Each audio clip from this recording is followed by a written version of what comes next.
రాంచీ లాంటి చిన్న ఊరిలో పుట్టిన ధోనికి మొదట ఇష్టం ఫుట్బాల్. కానీ గోల్ కీపింగ్ చేసే ఆ చేతులకు వికెట్ కీపింగ్ గ్లౌస్ తగిలించాడు వాళ్ళ కోచ్. అక్కడే ధోని ప్రస్థానం మొదలైంది. తండ్రికి ఇష్టం లేకపోయినా రైల్వేలో ఉద్యోగం చేస్తూనే ఖరగ్పూర్ స్టేషన్లో ట్రైన్ల మధ్య తన క్రికెట్ కలలను మోశాడు. ఆ స్టేషన్ ప్లాట్ఫారం మీద ధోని పడ్డ కష్టం ఈ రోజు అతన్ని ఈ స్థాయిలో నిలబెట్టింది.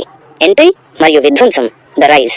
2004లో టీమిండియాలోకి ఎంట్రీ ఇచ్చినప్పుడు పొడవాటి జుట్టుతో ఒక కుర్రాడు వచ్చాడు. పాకిస్తాన్పై 148, శ్రీలంకపై 183 రన్స్ చేసి ప్రపంచానికి తన పవర్ ఏంటో చూపించాడు. కానీ ధోని అంటే కేవలం సిక్సర్లు కొట్టడం మాత్రమే కాదు, టీంని నడిపించే ఒక నాయకుడు అని 2007 T20 వరల్డ్ కప్ తో ప్రూవ్ చేశాడు. వరల్డ్ కప్ మరియు legend status. 2011 April 2 Mumbai Wankhede stadium. ఆఖరి బంతిని సిక్సర్ గా మలచి 28 ఏళ్ల భారతీయుల నిరీక్షణను తీర్చిన ఆ క్షణం క్రికెట్ చరిత్రలో నిలిచిపోయింది. ఐసీసీ 3 ట్రోఫీలు గెలిచిన ఏకైక కెప్టెన్ మన ధోని. కూల్గా ఉంటూనే ప్రత్యర్థుల గుండెల్లో వణుకు పుట్టించడం ధోనికే సాధ్యం. మామా, ఇక్కడతో ధోని స్టోరీ ఆపట్లేదు, ఇంకా చాలా ఉంది. కానీ నాకు ఒక విషయం చెప్పండి. నేను ఇంతలా కష్టపడి మీకు ఇవన్నీ వివరిస్తుంటే మీరు ఎందుకు సబ్స్క్రైబ్ చేసుకోవట్లేదు? ఎందుకు లైక్ కొట్టట్లేదు? నేను మీకేమైనా ద్రోహం చేశానా?